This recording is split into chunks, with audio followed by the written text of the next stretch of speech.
Então, continuando nosso estudo do livro dos médiuns, a gente está no capítulo, acho que é 23. 23, né? 23, a obsessão. Vamos para o item 244. Começa para nós, Bárbara, por favor. Diante do perigo da obsessão, ocorre perguntar se não é lastimável ser médium. Não é a faculdade mediúnica que a provoca? Numa palavra, não constitui isso uma prova de inconveniência das comunicações espíritas?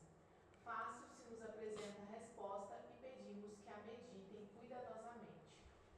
Não foram os médiuns nem os espíritas que criaram os espíritos. Ao contrário, foram os espíritos que fizeram a de espíritas e médiuns. Não sendo os espíritos mais do que as almas dos homens, é claro que há espíritos desde quando há homens. Por conseguinte, desde todos os tempos, eles exerceram influência salutar ou perniciosa sobre a humanidade. A faculdade mediúnica não lhes é mais que um meio de se manifestarem. Em falta dessa faculdade, fazem-no por 1000 outras maneiras, mais ou menos ocultas. Seria, pois, erro crer-se que só por meio das comunicações escritas ou verbais exercem os espíritos sua influência. Esta influência é de todos os instantes e mesmo os que não se ocupam com os espíritos ou até não creem neles, estão expostos a sofrê-la, como os outros e mesmo mais do que os outros, porque não têm com que a contrabalancem. A mediunidade é, para o espírito, um meio de se fazer conhecido. Se ele é mau, sempre se trai, por mais hipócrita que seja. Pode, pois, dizer-se que a mediunidade permite se veja o inimigo face a face, se assim nos podemos exprimir e combatê-lo com suas próprias armas. Sem essa faculdade, ele age na sombra, e tendo a seu favor a invisibilidade, pode fazer e faz realmente muito mal. A quantos atos não é o homem impelido para a desgraça sua e que teria evitado se dispusesse de um meio de esclarecer-se? Os incrédulos não imaginam enunciar uma verdade quando dizem de um homem que se transvia obstinadamente. É o seu mau gênio que o impele à própria perda. Assim, o conhecimento do Espiritismo, longe de facilitar o predomínio dos maus espíritos, há de ter como resultado, em tempo mais ou menos próximo, e quando se achar propagado, destruir esse predomínio, dando a cada um os meios de se pôr em guarda contra as sugestões deles. Aquele, então, que sucumbir, só de si terá que se queixar. Então, vamos lá. A mediunidade é um processo natural, né? É um processo natural porque é consequência da nossa capacidade de comunicação. Então, a partir do momento em que chegamos no estado humano e que ganhamos a razão, nós isso nos possibilitou a faculdade de comunicar, de raciocinar, de melhorar, porque a gente já estudou nas lições passadas que o animal, um grupo animal, vamos dizer assim, ele não melhora aquele grupo, né? Ele sempre mantém os mesmos processos, né? Então, o que nos diferencia deles? Que o animal é um estágio que a gente já passou, né? Então, o animal não tem a razão, não tem consciência de si mesmo, não tem consciência de Deus, ele não consegue melhorar os processos, né? Não tem esse raciocínio lógico para isso. E um animal, ele não consegue se comunicar de forma que ele pense, reflita sobre o que está falando, numa linguagem assim, clara, né? Então, a linguagem dos animais é outra, né? Pode ser um grunhido, pode ser, né? Então, é diferente, né? O tipo de linguagem do animal que é relacionado à sua possibilidade naquele momento, né? a alma individualmente evolui, né? Então ele vai passando pelos animais até chegar no estágio humano. Então quando a gente chega no estágio humano, a gente é como se a gente alcançasse uma maioridade e a gente adquire a possibilidade de se comunicar com outros seres da criação. Então a mediunidade é algo existente desde as primeiras encarnações como ser humano. Tanto é que nas primeiras encarnações, a gente estava comentando, que a gente ainda é mais animal do que homem. E a forma como os benfeitores conseguem, nesse momento, fazer a gente progredir, porque o nosso pensamento ainda é fragmentário, ainda não é contínuo. Então, a forma com que faz com que a gente consiga, nesses primeiros estágios humanos, evoluir, é por meio de inspiração. Os benfeitores trazem aquelas imagens, trazem aquelas visões, e aí ele vai vendo coisas diferentes do que ele está acostumado ali, nessas primeiras encarnações como homem. Então, é um trabalho de inspiração mais forte, mais constante, porque à medida que a gente vai adquirir independência, os espíritos vão dando mais livre-arbítrio para a gente ir conseguindo fazendo as coisas por conta própria. Então, no comecinho, eles inspiram muito a gente, porque a gente precisa ter muita coisa ainda, muito material para pensar, muita imagem para a gente poder chegar nessa questão da razão mesmo, né? De entender que tem um ser, um criador, de entender que a gente está inserido relacionando com outros seres, né? Então, a mediunidade, ela existe desde o início. Então, esse é o primeiro ponto, não é uma coisa própria, característica de espírita. E não é uma categoria própria. Nós sabemos que existem pessoas que têm aptidões mediúnicas diferentes, mas todos somos médiuns. Então, o que é a aptidão mediúnica? Tem uma mediunidade mais aflorada, tem uma mediunidade mais voltada para algum quesito, um para escrita, outro para falar, outro para ver. Então, cada um vai, às vezes, em algum momento, em alguma encarnação, pode ter uma mediunidade mais ostensiva voltada para algum sentido, mais especializada em algum sentido, né? Ou na visão, ou na audição, ou na psicografia, enfim. Mas a grande questão é que a gente pensa assim, então, se a obsessão é tão ruim, então é ruim ser médium. E não é. E não é. Por quê? A mediunidade, vamos dizer assim, a mediunidade ostensiva, a gente pede ela como uma oportunidade para a gente acelerar o nosso desenvolvimento quando a gente percebe que a gente ou tem muitos débitos ou precisa acelerar o nosso passo. E aí a gente pede a oportunidade. Então, é difícil, tem muitas, às vezes, a gente sente muita coisa, sim, mas é uma grande oportunidade. Por quê? Porque se a gente entende e consegue lidar com ela, a gente avança bastante. Que inclusive uma das coisas que ele fala no final, que ele fala o seguinte, que quando as pessoas entenderem esses processos mais para frente,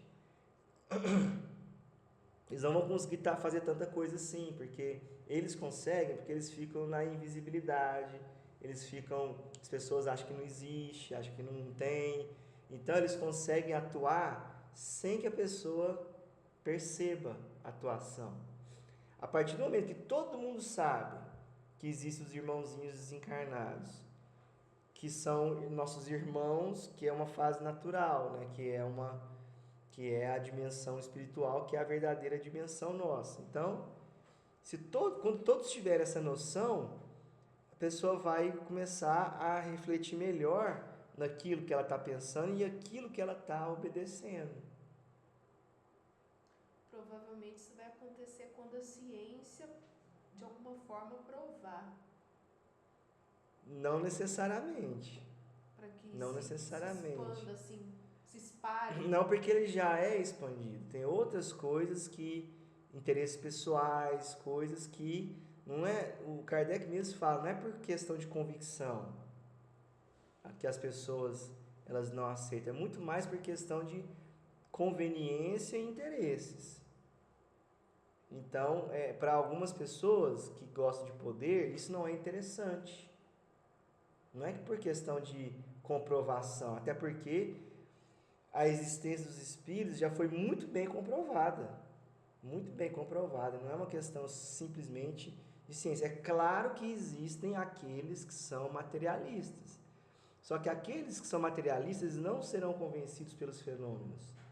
Eles serão convencidos pela argumentação lógica e pela razão. O Kardec fala no início do Livro dos Médiuns. É muito mais pela razão, porque pela razão você entende por quê e você, como se fosse assim, você desperta e entende que aquilo ali é importante e percebe aquilo ali. Agora, pelo fenômeno, o fenômeno pode simplesmente fazer a pessoa duvidar, achar que é truque, achar que é enganação, que é ilusão, entendeu? Mas um ponto que pode ajudar é quando porque aí o Chico dizia assim que a ciência iria encontrar, sem querer, a prova da existência de Deus e do perispírito. Que isso iria auxiliar, mas não porque iria causar uma ruptura, mas é porque iria ter uma base forte que as pessoas iam poder contar. É igual você pensar o seguinte, o homem foi à lua, né? Sim. E tem gente que duvida mesmo assim. Não é? Então não é uma questão de... Você pode comprovar o que for. Se a pessoa ainda não tiver preparação, ela não vai aceitar. Uma coisa que vai ajudar mais do que essa questão da ciência comprovar a existência de Deus e do perispírito é quando os extraterrestres se apresentarem para nós. Porque aí as pessoas vão pensar assim, opa, nós não estamos sozinhos no universo. Aí isso aí causa mais impacto, entendeu? Fora aqueles que vão falar que isso é fake, que isso não existe, que é ilusão, né? Fora isso. Mas as pessoas que perceberem que é uma realidade, ou às vezes que acontecer com elas, aí elas vão falar, opa, eu não estou sozinho no universo. Então ela começa a pensar em Deus, na criação, né? Na existência de espíritos, de outras coisas, porque ela percebeu que os extraterrestres existem, entendeu? Mas Nós lemos a questão, não sobre os espíritos em si, mas sobre a reencarnação. Lá no comecinho do livro dos espíritos que fala sobre a reencarnação, a gente estava estudando isso no domingo, no culto, que é justamente esse raciocínio de, será que é só essa existência? Se é só essa existência, se não tem a reencarnação, por quê? Para onde eu vou? De onde eu vim? Para que eu estou aqui fazendo, né? Mais ou menos isso, é esse raciocínio lógico de, gente, não faz sentido só uma existência. Você está falando que falta essa reflexão. vai chegar o momento do despertar que a pessoa vai ser levada a essa reflexão. De uma forma ou de outra, ela vai ter que refletir sobre isso. Claro que vai ter alguns que vão se enganar, que vão se anestesiar e vão deixar isso para lá e não vai querer mexer com isso. Sempre tem. Mas a gente está passando por períodos, inclusive a transição permite isso, que cada vez mais as pessoas se questionem e reflitam sobre a vida. E essa reflexão é que vai fazer com que a pessoa chegue à conclusão de algo além. Porque nós passamos também por um período muito forte, ali na Idade Média, depois teve a ruptura com a igreja, que muitas pessoas traumatizaram e a ciência que se tornou extremamente materialista, e a filosofia foi um trauma e fez uma guinada de se afastar totalmente. E aí com com esse afastamento da ciência, começaram a surgir doutrinas nefastas, comunismo, começaram a surgir doutrinas que que faziam apologia ao materialismo. Então, até que nós tenhamos a maturidade para sair disso e voltar a unir a ciência com a religião e voltar a buscar o processo de que existe um Criador, existe algo além, existe um mundo espiritual, existe um poder organizador, uma questão espiritual, e linkar com a ciência é um processo, entendeu? É um processo porque a gente não é só fruto das coisas que nós estamos passando nessa existência. Nós temos várias coisas de existências passadas que nos traz um peso. E aí isso aí não é uma coisa simples.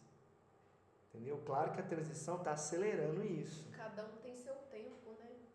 Cada um tem o seu tempo Seu e teve a sua experiência. E essa experiência, às vezes, pode fazer com que a pessoa se tornasse extremamente materialista, se afastasse de Jesus, entendeu? Então, é um processo que naturalmente a espiritualidade vai... o espiritismo, ele vai, como sendo a doutrina de Jesus, ele vai se espalhando, ele vai trazendo essas reflexões dentro de casa. Às vezes você nem quer pensar sobre isso, mas tem um irmão, um pai, uma mãe, um tio que está envolto nisso e leva a gente naturalmente a pensar sobre isso, entendeu?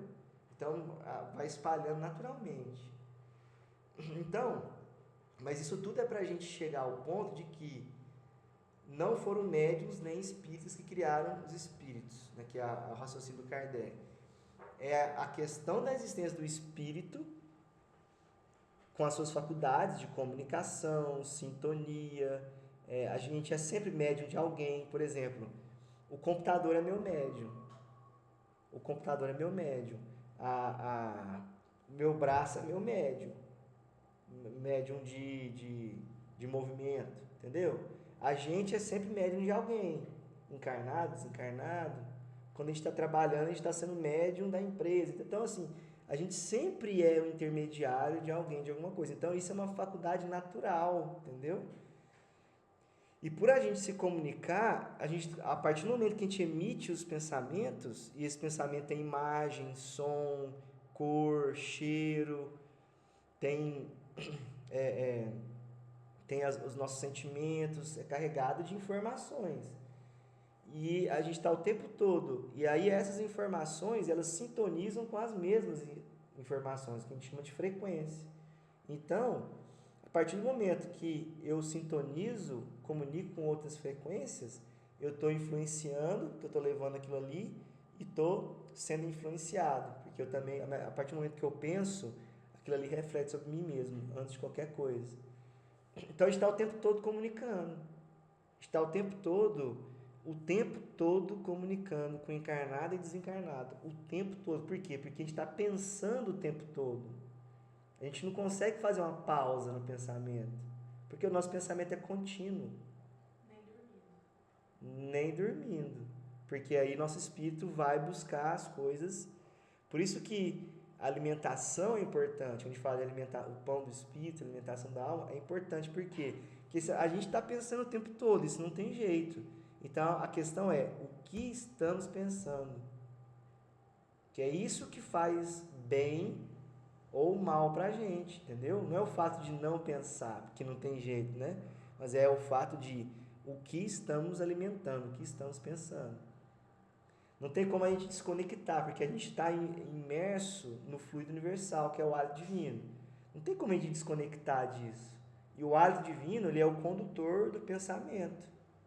O hálito divino, o fluido universal, ele é o médium do pensamento. Ele é o meio pelo qual o pensamento propaga. E a velocidade do pensamento é mais rápida que a velocidade da luz. Pra vocês terem uma ideia. Isso fala lá nos livros do André Luiz, acho que é Ação e Reação. Então, a gente está o tempo todo imerso no fluido universal, o tempo todo enviando e recebendo pensamentos. Então, por isso que no Livro dos Espíritos fala que os espíritos estão presentes em todos os lugares, são multidões, e que eles nos influenciam muito mais do que a gente imagina. Por quê? Porque a gente está conversando o tempo todo. Essa questão de comunicação, ela vem desde os átomos, né? Os átomos, eles agindo uns sobre os outros, atração e repulsão. Então, a gente está o tempo todo agindo uns sobre os outros pelo pensamento, porque é uma lei de atração, repulsão, interdependência, de colaboração, movimento. Então, o tempo todo estamos movimentando e estamos trocando essas energias. Essa interdependência, interconexão. Então, é natural isso. Então, isso tudo é para a gente entender que não só a gente é obsidiado, que isso está falando semana passada também, como a gente está o tempo todo obsidiando. Que é aí que a gente tem que tomar o cuidado para a gente não ser o obsessor dos outros. Então, porque às vezes a gente pensa assim, é o irmãozinho que está me obsidiando, que está me atrapalhando, que está me dificultando. E às vezes é a gente, com o nosso pensamento fixo, com as nossas más, com os nossos maus hábitos, que estamos obsidiando encarnados e desencarnados. Então é importante a gente entender isso. Quando a gente entende isso, a gente fica até mais atento. Por isso que o orar e vigiar é tão importante. O orar e vigiar, ele encerra uma lição grandiosa. Por quê? Porque Jesus estava ensinando como que a gente conduz o nosso pensamento de maneira saudável. Orar é porque orar é para a gente estar sempre em conexão com frequências maiores, com Deus, com Jesus, com os benfeitores. E o vigiar é para não deixar a influência nos prejudicar. Então, o vigiar é selecionar os pensamentos. Então, quando a gente começa agora, por isso que a gente fala assim, que o André Luiz fala, que os benfeitores, eles ficam às vezes 6 meses estudando uma frase. Mas vocês percebem que 2 palavras dá um estudo completo de mediunidade. Então, à medida agora que a gente vai entendendo as palavras, as frases de Jesus, a gente vai compreendendo a amplitude que tem. Então, Kardec fala dessa questão da influência, né, que durante todo esse período os espíritos sempre se influenciaram, né? Aí espírito encarnado e desencarnado, né? Então essa interdependência, esse interrelacionamento acontece desde sempre. Por quê? Porque é o plano espiritual agindo sobre o plano físico e o plano físico agindo sobre o plano espiritual. Por isso que tem essa interdependência. Então, a faculdade mediúnica é uma maneira dos espíritos se manifestarem. Não é só pela comunicação escrita e verbal, principalmente pela comunicação mental. Mesmo aqueles que não acreditam, não é porque você não acredita, que a pessoa às vezes não acredita, que não existe, né? Então, a pessoa pode não acreditar, mas ela está o tempo todo influenciando e sendo influenciada. A mediunidade é uma forma do espírito ser conhecido, né? Porque aí o espírito já não vai conseguir mais fazer a sua influência às vezes escondido, porque se a pessoa entende que existe, ela já não vai mais influenciar sem ser percebido, entendeu? Então é uma forma até de detectar, né? Que mais? Que às vezes se o homem pudesse ser esclarecido, ele poderia evitar, né, algumas coisas. Aquela frase comum, né? É o seu mau gênio que impele a própria perda. Que esse mau gênio seria um espírito ruim, né? Um espírito malfeitor, né? Então, o espiritismo, o conhecimento dessas coisas não vai atrapalhar a gente. Se eu ver sobre isso, eu vou ser mais obsidiado. Não, é o contrário. Se eu conhecer, eu vou ter mais meios de me precaver, né? Então, a mediunidade não é algo ruim, é algo que nos prejudica. Pelo contrário, é só quando a gente faz mau uso, e que é tudo, né? Todo instrumento que a gente usa, a gente pode usar para o bem e pode usar para o mal, né? Lê para nós, Andrés. Regra geral. Quem quer que receba más comunicações espíritas, escritas ou verbais, está sob má influência. Essa influência se exerce sobre ele, quer escreva, quer não, isto é, seja ou não médium, creia ou não creia. A escrita faculta um meio de ser apreciada a natureza dos espíritos que sobre ele atuam e de serem combatidos se forem maus, o que se consegue com mais êxito quando se chega a conhecer os motivos da ação que desenvolvem. Se bastante cego é ele para o não compreender, se bastante cego é ele para o não compreender, podem outros abrir-lhe os olhos. Então, assim, se a pessoa não sabe o que está acontecendo, o que está ocorrendo e como que está ocorrendo, em regra geral, ela está recebendo a má influência, porque ela não sabe o que é, né? Agora, quando a gente começa a estudar, a gente começa a discernir o que é o espírito bom e o que é o espírito ruim. Se a pessoa não quer acreditar, vai acontecendo coisas com ela para abrir os olhos dela. A espiritualidade sempre faz assim. À medida que a gente vai vivendo, vão acontecendo as coisas com a gente, vão preparando a gente, que vai ajudando para a gente abrir os próprios os olhos. É uma frase que é sempre importante a gente lembrar: Deus ajuda o homem pelo próprio homem. Deus não ajuda diretamente, né? Sempre ajuda por intermédio de alguém, porque aí ele faz com que todos possam trabalhar em conjunto, né? Em resumo, o perigo não está no espiritismo em si mesmo, pois este pode, ao contrário, servir-nos de governo e preservar-nos do risco que corremos incessantemente à revelia nossa. O perigo está na orgulhosa propensão de certos médiuns para levianamente se julgar instrumentos exclusivos de espíritos superiores, e nessa espécie de fascinação que lhes não permite compreender as tolices de que são intérpretes. Mesmo os que não são médiuns podem deixar-se apanhar. Não são médiuns ostensivos que ele está falando aqui, né? Mas, por exemplo, quando o médium julga que só ele é instrumento de um espírito superior, ele está numa espécie de fascinação, né? Que a gente já viu sobre isso. O bom médium, ele consegue ser instrumento de todo tipo de espírito, né? Porque, por exemplo, o Chico participava de desobsessão e incorporava espíritos situação bem complicada. Então, ele incorporava e escrevia por diversos tipos de espíritos. Então, o bom médium, ele é um instrumento de vários tipos de irmãos para poder, né? Não vai ser exclusivo de espírito superior, né? Isso é fascinação. Façamos uma comparação. Um homem tem um inimigo secreto, a quem não conhece e que contra ele espalha repeticiamente escondido, né? De forma escondida.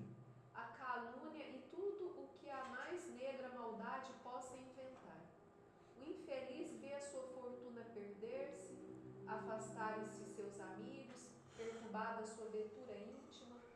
Não podendo descobrir a mão que o fere, impossibilitado se acha de defender-se e sucumbe. Mas, um belo dia, esse inimigo oculto lhe escreve e se trai, não obstante todos os ardes de que se vale. Eis descoberto o perseguidor do pobre homem, que desde então pode confundi-lo e se reabilitar. Tal papel dos maus espíritos, que o espiritismo nos proporciona a possibilidade de conhecer e desmascarar. Então, nos traz uma libertação, né? Nos traz uma libertação porque nos faz enxergar exatamente com quem estamos lidando. Então, todos os ardis que fala aqui é de todas as ferramentas, né, que ele pode utilizar, né? E aqui eu acho que faltou um acento no O aqui, ó. Que desde então pôde confundi-lo, entendeu? Eis descoberto o perseguidor do pobre homem, que desde então pôde confundi-lo e se reabilitar. Quer dizer, se a gente não sabe quem que está fazendo, a gente é complicado, né? E mostra que a defesa é importante, né? Tá vendo? A gente se defender é muito importante, né? Porque a gente não pode, o que o bem não faz? Não ataca, né? Mas a gente se defender é importante. Então, se a gente conhece quem está fazendo e o que está fazendo, a gente tem condições de lidar com isso, né? Inclusive, se a defesa não fosse importante, no plano espiritual não tinha, né? Armas, não tinha... Que nos livros de André Luiz fala claramente, né? Tem armas, tem soldados, tem defesas nos prédios, defesas magnéticas, né? Por exemplo, o livro que a gente está lendo, Mensageiros, tem lá o Campo da Paz, que fica lá nos umbrais mais pesados. Direto tem ataque de espírito trevoso. E nesses ataques tem que ter algum tipo de defesa para sustentar contra isso. E até uma forma de, até um certo tempo, acabar com esse combate espiritual de duas pessoas que fica entre a vingança. O espírito fica obsediando, aí a pessoa desencarna, aí vai obsediar o outro e fica nesse círculo vicioso. Aí, tendo em algum momento ela consciência que tem um obsessor, ele vai tentar mudar. É uma possibilidade. E é uma isso possibilidade. ajuda até o obsessor, vendo o exemplo da pessoa, também aceitar ajuda. Então, para terminar aquele círculo vicioso de obsessão. Em algum momento desse círculo, alguém toma consciência do que está acontecendo. E não fica no automático, né? Eu prejudico, sou prejudicado, eu prejudico, sou prejudicado. Em algum momento alguém toma consciência. E quando esse alguém toma consciência, aí existe uma possibilidade. Não quer dizer que vai resolver, mas já tem uma possibilidade e uma chance de conseguir resolver a situação, né? Então, quando a gente entende as coisas, a gente tem uma chance maior de conseguir. É claro que não é garantia, mas dá uma condição melhor para nós, né? Tem um mérito também, né? Você tomar consciência disso, né? Porque envolve porque a primeira coisa que acontece é o arrependimento. Não é simplesmente vem um negócio e mostra forçado. Aquela pessoa às vezes já no fundo ali ela já teve uma vontade de fazer diferente. Então, quando surge algum tipo de arrependimento, algum tipo de culpa, não de complexo de culpa, mas assim, de vontade de arrepender ali, de mudar de situação, aí ele está dando abertura para começar para a espiritualidade ajudar. Agir de alguma forma. As causas da obsessão variam de acordo com o caráter do espírito. Às vezes, uma vingança que este toma de um indivíduo de quem guarda queixas da sua vida presente ou do tempo de outra existência. Então, agora a gente vai falar das causas da obsessão, né? Muitas vezes também não há mais do que o desejo de fazer o mal. O espírito, como sofre, entende de fazer que os outros sofram. Encontra uma espécie de gozo em os atormentar, em os vexar. E a impaciência que por isso a vítima demonstra mais o exacerba, porque esse é o objetivo que colima, ao passo que a paciência o leva a cansar-se. Olha para vocês verem a importância da paciência. Porque a paciência é como se fosse um escudo defensivo. Os espíritos que estão voltados no mal, eles não têm paciência. Então, isso aí é extremamente... tira a vontade, tira o desejo de atacar. Porque se ele vê que aquela pessoa tem paciência, ele automaticamente vai saber que vai ter que ficar muito tempo ali para poder conseguir alguma coisa, se conseguir. né? Então, e aí com o tempo, com essa paciência, o espírito já vai sendo moldado, já vai sendo influenciado positivamente com o exemplo daquela pessoa, da paciência, né? Então, quais são as causas principais? A pessoa ela pode sofrer obsessão, igual a gente estava comentando semana passada, por ligação de algum vício que tem com o espírito, então às vezes não tem nenhum tipo de questão pessoal, né? Aquela pessoa tem um vício, aquele outro espírito tem um vício e ele se liga por aquilo ali. Às vezes de forma inconsciente, ele está simplesmente querendo, é, como é que fala, matar a sede do seu vício, ou de forma consciente, ele vê aquela situação e ele conscientemente vai até ali porque ele quer matar esse vício dele, e aí, mas também não tem nada contra, mas ele vai conscientemente. Então, tem essa questão do vício, tem a questão da vingança ou da perseguição, que aí tem uma questão pessoal, e tem a questão dos inimigos de Jesus, que aí eles atacam a pessoa que são contrários à causa deles, vamos supor que eles estão momentaneamente seguindo a causa do mal. Aí aquelas pessoas que fazem o bem, eles vão querer encontrar alguma coisa para atacar, porque eles são contrários à causa dele. Também não tem nada contra aquela pessoa, simplesmente porque está contra a sua forma de pensar naquele momento. Então, com o irritar-se e mostrar-se despeitado, o perseguido faz exatamente o que quer o seu perseguidor.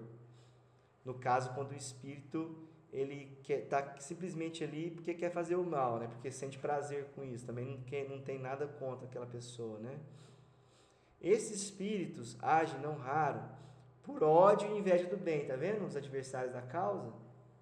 Daí o lançarem suas vistas malfazejas sobre as pessoas mais honestas. Ou seja, também, aquela árvore frondosa, aquela pessoa que tem uma luz, com certeza vai ter mais insetos que vão ali tentar, né, destruir.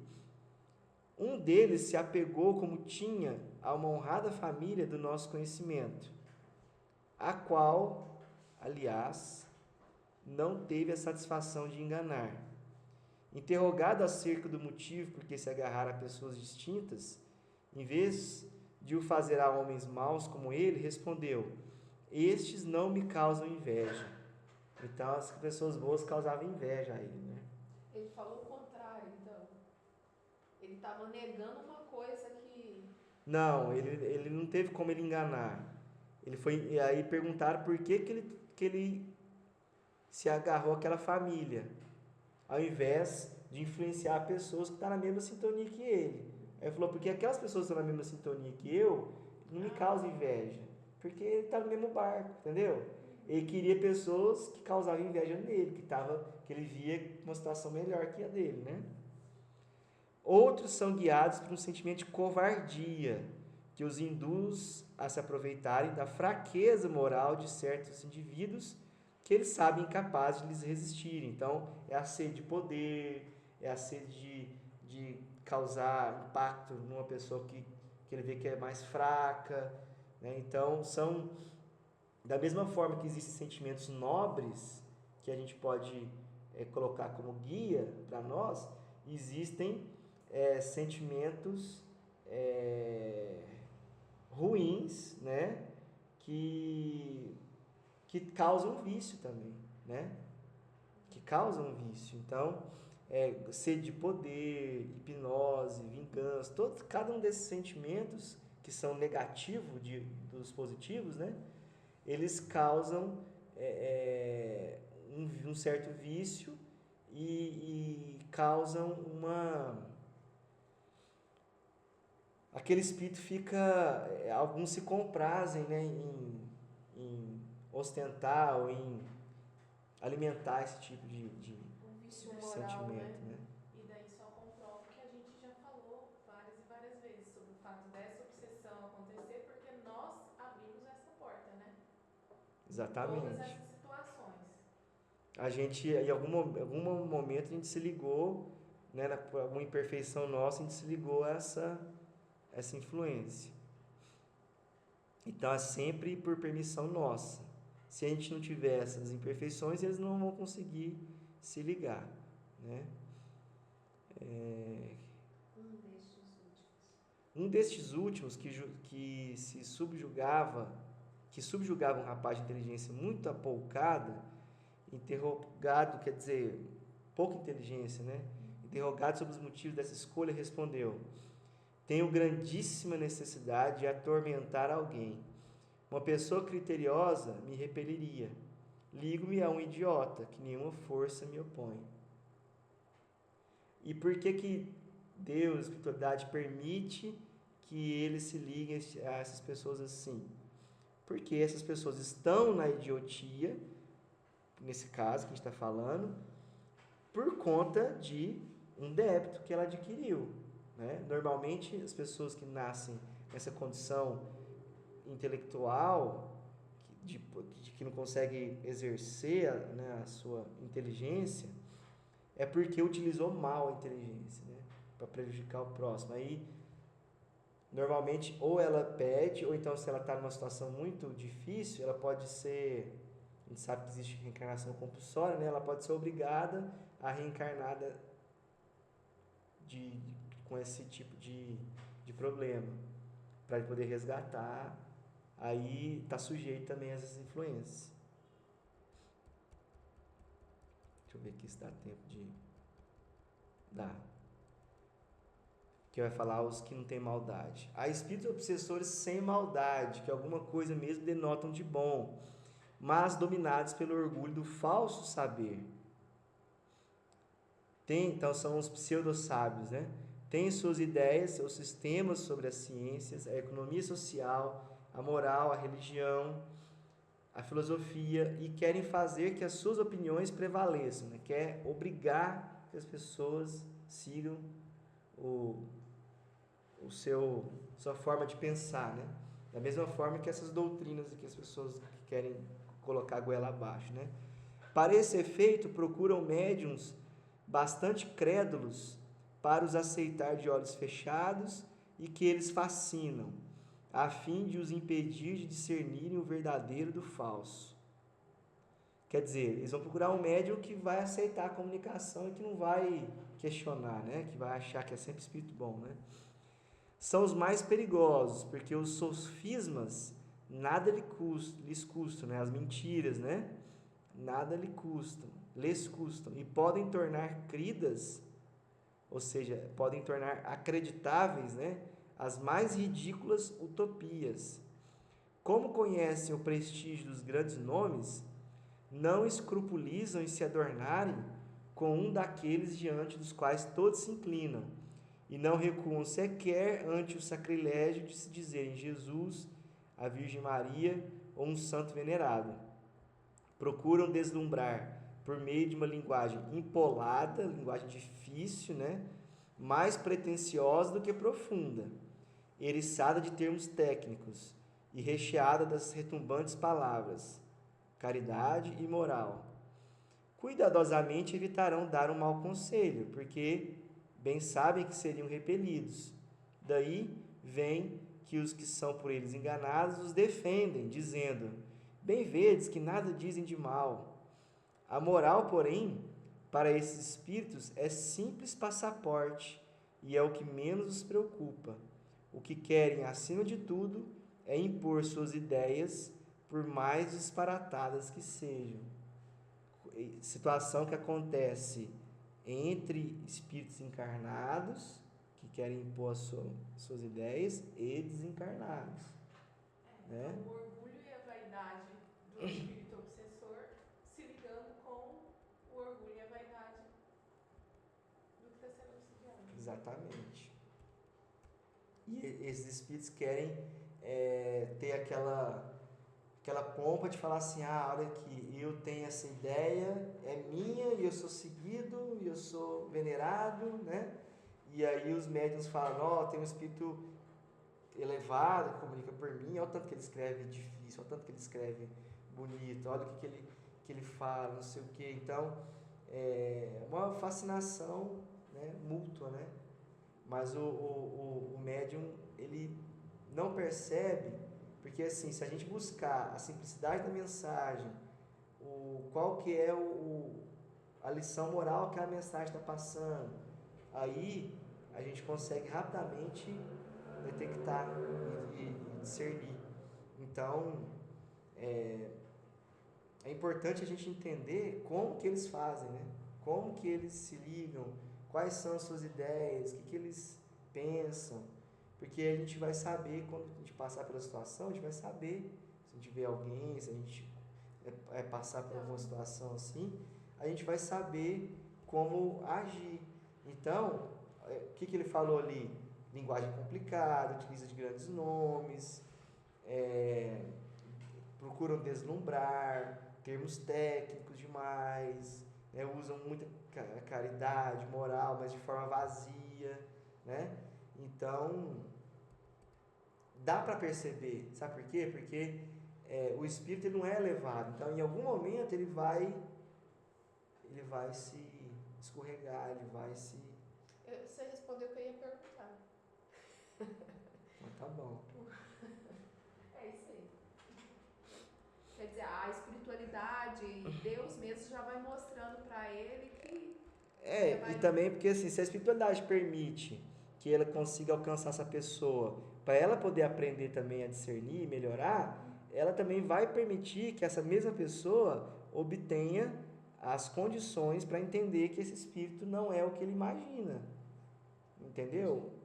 Porque ele se deixa levar envolvido com seus próprios, sua vaidade, o seu orgulho, porque ele sente prazer também daquela condição. Isso, exatamente. E aí chega um momento que o médium só não vai sair se ele não quiser. Por quê?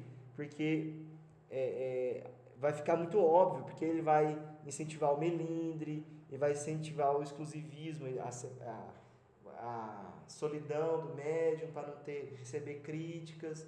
Agora, se o médium for humilde, souber receber críticas, souber analisar, né, não achar que é exclusivo de tal espírito, nem que é espírito elevado, se ele ter essa condição que a Bárbara falou, se ele tiver essa humildade, logo ele vai perceber que tudo que ele está fazendo com ele é o contrário do que seria uma boa mediunidade, né? Uma boa comunicação, né? O que o Emmanuel falou para o Chico? Falou assim: você não aceita o que eu estou te falando como verdade. E se por acaso o que eu estiver falando estiver contrário à codificação que Kardec diz, você exclui o que eu estou falando e fica com Kardec. E aí, isso é espírito elevado ou é espírito inferior? O espírito inferior ia falar isso? Então, tá vendo como que, se a gente pegar o contrário, fica fácil de perceber, né? Ou discernir. Então, a gente fez o 244, 245 e o 246, né? Então, semana que vem a gente começa no 247.